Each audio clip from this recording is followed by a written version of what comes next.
ನಮಸ್ಕಾರ ಸ್ನೇಹಿತರೆ. ಈಗ ಕರ್ನಾಟಕ ರಾಜ್ಯ ಸರ್ಕಾರಕ್ಕೆ ಕೇಂದ್ರ ಸರ್ಕಾರದಿಂದ ದೊಡ್ಡ ಮುಖಭಂಗ ಆಗಿದೆ. ಇದೀಗ ರಾಷ್ಟ್ರಾದ್ಯಂತ ಚರ್ಚೆಗೆ ಗ್ರಾಸ ಆಗಿದೆ. ಇದು ಸಿದ್ದರಾಮಯ್ಯನವರಿಗೆ ದೊಡ್ಡ ಶಾಕ್ ಅಂತ ಹೇಳಲಾಗ್ತಾ ಇದೆ. ಇದುವರೆಗಿನ ಅತಿ ದೊಡ್ಡ ಸಂಕಷ್ಟ ಸಿದ್ದುಗೆ ಎದುರಾಗಿದೆ. ಎಲ್ಲದರ ಬಗ್ಗೆ ಮಾಹಿತಿ ಕೊಡ್ತೀನಿ. ದಯಮಾಡಿ ನಮ್ಮ ಚಾನಲ್ ನ ಸಬ್ಸ್ಕ್ರೈಬ್ ಮಾಡಿ, ಲೈಕ್ ಮಾಡಿ, ಶೇರ್ ಮಾಡಿ. ಸ್ನೇಹಿತರೆ, ಲೋಕಸಭಾ ಚುನಾವಣೆ ಫಲಿತಾಂಶದ ನಂತರ ರಾಜ್ಯ ರಾಜಕಾರಣದಲ್ಲಿ ಸ್ಫೋಟಕ ಬೆಳವಣಿಗೆಗಳಾಗ್ತಾ ಇದೆ. ಅದು ವಾಲ್ಮೀಕಿ ಹಗರಣ, ಮೂಡ ಹಗರಣ, ಅಪೆಕ್ಸ್ ಬ್ಯಾಂಕ್ ಹಗರಣ ಮತ್ತು ವಕ್ಫ್ನ ಹಗರಣದ ನಂತರ ಹೆಚ್ಚು ಕಡಿಮೆ ವಿಪಕ್ಷಗಳು ಕಾಂಗ್ರೆಸ್ ಸರ್ಕಾರದ ಮೇಲೆ ಮುರಿದು ಬೀಳ್ತಾ ಇದ್ದಾವೆ. ಆರೋಪಿ ಸ್ಥಾನದಲ್ಲಿ ಈಗ ಖುದ್ದು ಸಿದ್ದರಾಮಯ್ಯನವರನ್ನೇ ನಿಲ್ಲಿಸಲಾಗಿದೆ.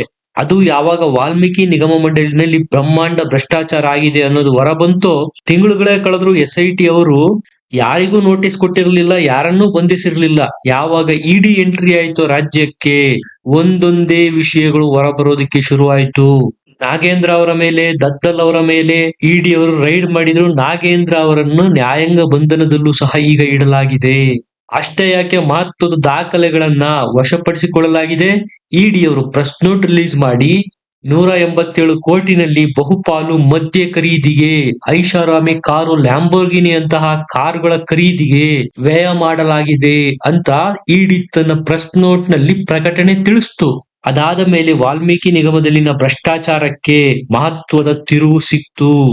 ಈ ಪ್ರಕರಣಕ್ಕೆ ಸಂಬಂಧಪಟ್ಟಂತ ಸಾಕ್ಷ್ಯಾಧಾರಗಳನ್ನೆಲ್ಲ ಇಡಿ ಅವರು ಕೋರ್ಟ್ ನ ಎದುರುಗಡೆ ಪ್ರೊಡ್ಯೂಸ್ ಮಾಡಿದ್ರು. ಯಾರ್ಯಾರ ಅಕೌಂಟಿಗೆ ದುಡ್ಡು ಹೋಗಿದೆ, ಮಾಜಿ ಸಚಿವ ನಾಗೇಂದ್ರ ಅವರ ಪತ್ನಿ ಮಂಜುಳಾರನ್ನು ಸಹ ಇಡಿ ಅವರು ಬಂಧಿಸಿದ್ರು. ಸ್ನೇಹಿತರೆ, ನಿಮಗೆ ಒಂದು ವಿಚಾರ ಗೊತ್ತಿರಲಿ, ನಾಗೇಂದ್ರ ಅವರೇನಾದ್ರೂ ಬಾಯಿ ಬಿಟ್ರೆ ದೊಡ್ಡ ಅವರ ಕುತ್ತಿಗೆಗೆ ಉರುಳಾಗುತ್ತೆ ಅನ್ನೋದು ಕಾಂಗ್ರೆಸ್ ನಾಯಕರಿಗೂ ಗೊತ್ತಿದೆ.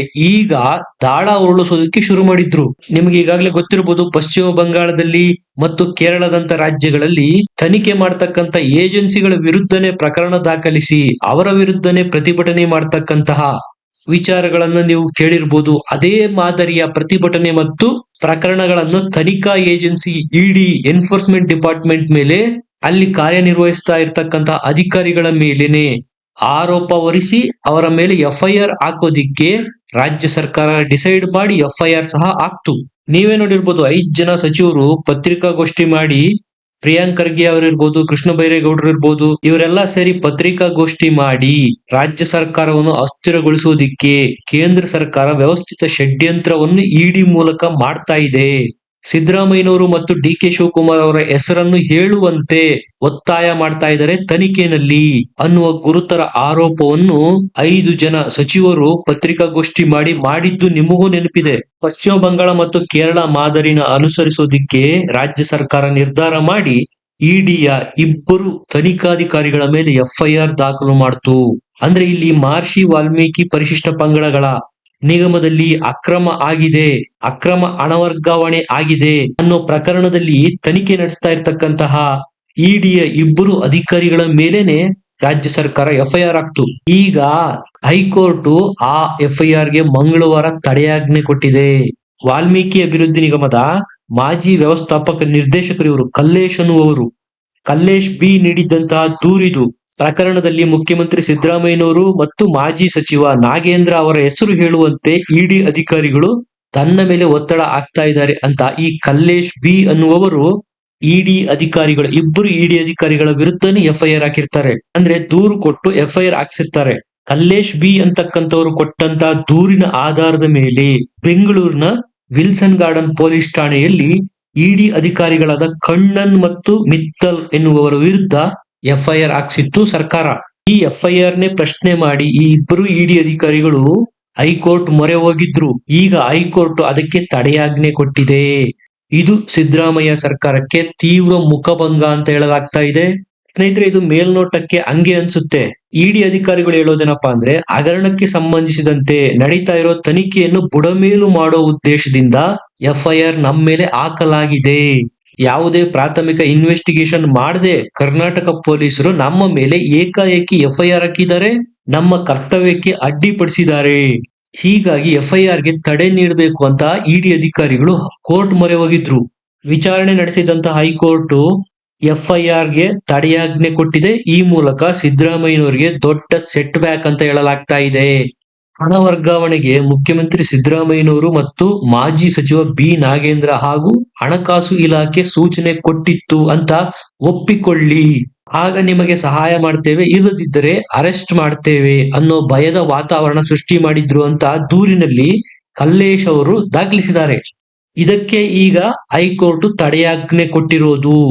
ಈಗ ಎಫ್ಐಆರ್ ಹಾಕಿದ್ದಕ್ಕೆ ಸಿದ್ದು ಸರ್ಕಾರ ತೀವ್ರ ಮುಖಭಂಗ ಅನುಭವಿಸಬೇಕಾಗಿದೆ. ನಿಮಗೇನಾದ್ರೂ ಆಕ್ಷೇಪಣೆಗಳು ಸರ್ಕಾರದಿಂದ ಇದ್ರೆ ಅದನ್ನ ಲಿಖಿತ ರೂಪದಲ್ಲಿ ಸಲ್ಲಿಸಿ ಅನ್ನೋ ನಿರ್ದೇಶನನ ಹೈಕೋರ್ಟ್ ಸರ್ಕಾರಕ್ಕೆ ಕೊಟ್ಟಿದೆ. ತನ್ಮೂಲಕ ವೆಸ್ಟ್ ಬೆಂಗಾಳಲ್ಲಿ ಮತ್ತು ಕೇರಳದಲ್ಲಿ ಮಾಡಿದ್ದಂತಹ ಪ್ರಯತ್ನನ ಕರ್ನಾಟಕದಲ್ಲೂ ಸಹ ರಾಜ್ಯ ಸರ್ಕಾರ ಮಾಡೋದಕ್ಕೆ ಹೊರಟಿತ್ತು. ಈಗ ತೀವ್ರ ಮುಖಭಂಗ ಅನುಭವಿಸ್ತಾ ಇದೆ. ಇಲ್ಲಿ ಹೈಕೋರ್ಟ್ ಸ್ಪಷ್ಟವಾಗಿ ಸಿದ್ದು ನೇತೃತ್ವದ ಸರ್ಕಾರಕ್ಕೆ ಚಾಟಿ ಬೀಸಿದೆ. ಅಲ್ಲ, ತಮ್ಮ ಅಧಿಕಾರ ಕರ್ತವ್ಯಗಳನ್ನು ನಿರ್ವಹಿಸುವಾಗ ಅವರ ವಿರುದ್ಧನೇ ಎಫ್ಐಆರ್ ಆಗ್ತಾ ಹೋದ್ರೆ ಯಾವ ಅಧಿಕಾರಿಗಳಿಗೂ ತಮ್ಮ ಕರ್ತವ್ಯ ನಿರ್ವಹಿಸುವುದಕ್ಕೆ ಸಾಧ್ಯ ಆಗೋದಿಲ್ಲ. ಇದು ನ್ಯಾಯಮೂರ್ತಿಗಳು ಪಟ್ಟಿರ್ತಕ್ಕಂಥ ಅಭಿಪ್ರಾಯ. ರಾಜ್ಯ ಸರ್ಕಾರ ದುಡುಕಿನ ನಿರ್ಧಾರ ತೆಗೆದುಕೊಂಡು ಇಡಿ ಅವರ ಮೇಲೆ ಎಫ್ಐಆರ್ ಹಾಕಿದೆ ಅನ್ನೋದು ಮೇಲ್ನೋಟಕ್ಕೆ ಕಾಣಿಸ್ತಾ ಇದೆ. ಈಗ ಒಬ್ಬರ ಮೇಲೆ ಆರೋಪ ಹೊರಿಸಿ ತನಿಖೆಗೆ ಗುರಿಪಡಿಸಿದಾಗ ಅವರು ಹೇಳೋದು, ಹೌದು, ನನ್ನನ್ನು ಎದುರಿಸಿದ್ರು, ಬೆದರಿಸಿದ್ರು, ನನ್ನ ಮೇಲೆ ಮಾಡ್ತಾ ಇರ್ತಕ್ಕಂಥ ಆರೋಪಗಳೆಲ್ಲ ಸುಳ್ಳು ಅಂತಾನೆ ಹೇಳ್ತಾರೆ. ಯಾರು ಪ್ರಥಮ ಇನ್ವೆಸ್ಟಿಗೇಷನ್ ನಲ್ಲಿ ತಪ್ಪನ್ನ ಒಪ್ಪಿಕೊಳ್ಳೋದಿಲ್ಲ. ಆರೋಪಿ ತನ್ನ ಮೇಲೆ ಆರೋಪ ಇದೆ ಅಂದ ಮಾತ್ರಕ್ಕೆ ತನಿಖೆ ಮಾಡೋರ ಮೇಲೇನೆ ಅವರು ನಮ್ಮ ಮೇಲೆ ಆ ರೀತಿ ಒತ್ತಡ ಆಗ್ತಾ ಇದ್ದಾರೆ, ಈ ರೀತಿ ಒತ್ತಡ ಆಗ್ತಾ ಇದ್ದಾರೆ ಅಂತ ಆರೋಪ ಮಾಡಿ ಆರೋಪ ಹೊತ್ತಿರ್ತಕ್ಕಂಥ ಆರೋಪಿನೇ ಅವನನ್ನು ತನಿಖೆ ಮಾಡ್ತಾ ಇರುವ ಅಧಿಕಾರಿಗಳ ಮೇಲೆ ಎಫ್ಐಆರ್ ಹಾಕೋದ್ರಿಂದ, ದೂರು ಕೊಡೋದ್ರಿಂದ ತನಿಖೆಯನ್ನು ಮಾಡೋರಿಗೆ ಸೂಕ್ತವಾಗಿ ಕಾರ್ಯನಿರ್ವಹಿಸೋದಕ್ಕೆ ಆಗೋದಿಲ್ಲ. ಈ ರೀತಿ ಎಲ್ಲ ಆರೋಪಿಗಳು ಪೊಲೀಸರ ವಿರುದ್ಧ ಅಥವಾ ಇಡಿ ಸಿಬಿಐ ವಿರುದ್ಧ ಎಫ್ಐಆರ್ ಗಳನ್ನ ದಾಖಲಿಸ್ತಾ ಹೋದ್ರೆ ಅಧಿಕಾರಿಗಳು ತಮ್ಮ ಕರ್ತವ್ಯ ಮಾಡೋದಾದ್ರೂ ಹೇಗೆ ಅನ್ನೋ ಪ್ರಶ್ನೆನ ಹೈಕೋರ್ಟ್ ಎತ್ತಿದೆ. ಹಾಗಾಗಿ ಈಗ ಇಡಿ ವಿರುದ್ಧ ಹಾಕಿರ್ತಕ್ಕಂಥ ಸರ್ಕಾರದ ಎಫ್ಐಆರ್ ಗೆ ತಡೆಯಾಜ್ಞೆ ನೀಡಿದೆ ಹೈಕೋರ್ಟ್. ಸ್ನೇಹಿತರೆ, ಇಲ್ಲಿ ಪೊಲೀಸರು ರಾಜ್ಯ ಸರ್ಕಾರ ಸ್ಪಷ್ಟವಾಗಿ ಪೂರ್ವಾಗ್ರಹ ಪೀಡಿತಕ್ಕೊಳಗಾಗಿ ಎಫ್ಐಆರ್ ದಾಖಲೆ ಮಾಡಿರೋದು ಮೇಲ್ನೋಟಕ್ಕೆ ಕಾಣುತ್ತೆ. ಅದು ದೂರು ಕೊಟ್ಟಿರೋರು ಯಾರು? ಆರೋಪಿನೇ ದೂರು ಕೊಟ್ಟಿರೋರು. ಯಾವುದೇ ಪ್ರಾಥಮಿಕ ಇನ್ವೆಸ್ಟಿಗೇಷನ್ ಮಾಡದೇನೆ ಆತ ದೂರು ಕೊಟ್ಟ ಅನ್ನೋ ಮಾತ್ರಕ್ಕೆ ತನಿಖಾಧಿಕಾರಿಗಳ ವಿರುದ್ಧನೇ ಎಫ್ಐಆರ್ ಹಾಕೋದಿದೆಯಲ್ಲ, ಅದು ವಿಚಾರಣೆಗೆ ಅಡ್ಡಿಪಡಿಸುತ್ತೆ ಅನ್ನೋದು ಹೈಕೋರ್ಟ್ ಅಭಿಪ್ರಾಯ. ರಾಜ್ಯ ಸರ್ಕಾರ ಏನು ಎಫ್ಐಆರ್ ದಾಖಲು ಮಾಡಿದೆ, ಇದೇ ರಾಜ್ಯ ಸರ್ಕಾರ ಅದೇ ಕಲ್ಲೇಶ್ ಅವರನ್ನು ಈ ಹಿಂದೆ ಅಮಾನತ್ತು ಮಾಡಿತ್ತು. ಆತನನ್ನು ಅಮಾನತ್ತು ಮಾಡಿದ್ದು, ಕಲ್ಲೇಶ್ನನ್ನು ಅಮಾನತ್ತು ಮಾಡಿದ್ದು ಸ್ವತಃ ಸಿದ್ದರಾಮಯ್ಯನವರೇ. ಕರ್ತವ್ಯ ಲೋಪ ಮಾಡಿದ್ದಾನೆ ಅಂತೇಳಿ ಅಮಾನತು ಮಾಡಿದ್ರು ಸಿದ್ದರಾಮಯ್ಯನವರು. ಅಂದ್ರೆ ಆತ ಕೂಡ ತಪ್ಪು ಮಾಡಿ ಸಿಕ್ಕಾಕೊಂಡಿರೋ ವ್ಯಕ್ತಿನೇ. ಇಂಥ ವ್ಯಕ್ತಿಯಿಂದ ಮನವಿ ಬಂತು ಅಂತೇಳಿ ಎಫ್ಐಆರ್ ದಾಖಲು ಮಾಡದಿದೆಯಲ್ಲ ತನಿಖಾಧಿಕಾರಿಗಳ ವಿರುದ್ಧ, ಅದು ಅಸಮಂಜಸ. ತನಿಖೆಯನ್ನು ದಿಕ್ಕು ತಪ್ಪಿಸುತ್ತೆ ಇದು ಅಂತೇಳಿ ಚಾಟಿ ಬೀಸಿದೆ ಹೈಕೋರ್ಟ್ ಸರ್ಕಾರಕ್ಕೆ. ಸ್ನೇಹಿತರೆ, ಇಡಿ ಅವರು ತನಿಖೆ ಮಾಡುವಾಗ ಆಡಿಯೋ ರೆಕಾರ್ಡಿಂಗ್, ವಿಡಿಯೋ ರೆಕಾರ್ಡಿಂಗ್ ಎಲ್ಲ ಮಾಡಿರ್ತಾರೆ. ಅಕಸ್ಮಾತ್ ಏನಾದ್ರು ಈ ಕಲ್ಲೇಶ್ ಅವರು ಆರೋಪ ಮಾಡ್ತಾ ಇರ್ತಕ್ಕಂಥ ನನ್ನ ಮೇಲೆ ಒತ್ತಡ ಹಾಕಿದರೆ ಮುಖ್ಯಮಂತ್ರಿಗಳ ಹೆಸರು ಮತ್ತು ನಾಗೇಂದ್ರ ಅವರ ಹೆಸರನ್ನು ಹೇಳೋದಿಕ್ಕೆ ಅಂತ, ಆಗ ವಿಡಿಯೋ ಮತ್ತು ಆಡಿಯೋ ಸಾಕ್ಷಿ ತೆಗೆಸಿದಾಗ ಗೊತ್ತಾಗತ್ತೆ ಇಡಿ ಅವರು ಒತ್ತಡ ಹಾಕಿದಾರೋ ಇಲ್ವೋ ಅಂತ. ಇದನ್ನು ಮಾಡದೆ ಪೂರ್ವಾಗ್ರಹ ಪೀಡಿತವಾಗಿ ಎಫ್ಐಆರ್ ಹಾಕೋದಿದೆಯಲ್ಲ, ಇದು ತನಿಖೆಯ ದಿಕ್ಕು ತಪ್ಪಿಸುತ್ತೆ ಅನ್ನೋದು ಹೈಕೋರ್ಟ್ ನ ಅಭಿಪ್ರಾಯ. ಸ್ನೇಹಿತರೆ, ಇದರ ಬಗ್ಗೆ ನಿಮಗೇನನ್ಸುತ್ತೆ? ಸಿದ್ದು ಸರ್ಕಾರ ಅನಾವಶ್ಯಕವಾಗಿ ತೀವ್ರ ಮುಖಭಂಗಕ್ಕೆ ಈಡಾಯ್ತಾ? ಕಮೆಂಟ್ ಮಾಡಿ ತಿಳಿಸಿ, ಲೈಕ್ ಮಾಡಿ, ಶೇರ್ ಮಾಡಿ, ನಮ್ಮ ಚಾನೆಲ್ ನ ಸಬ್ಸ್ಕ್ರೈಬ್ ಮಾಡಿ. ಮತ್ತೆ ಸಿಗೋಣ. ನಮಸ್ಕಾರ.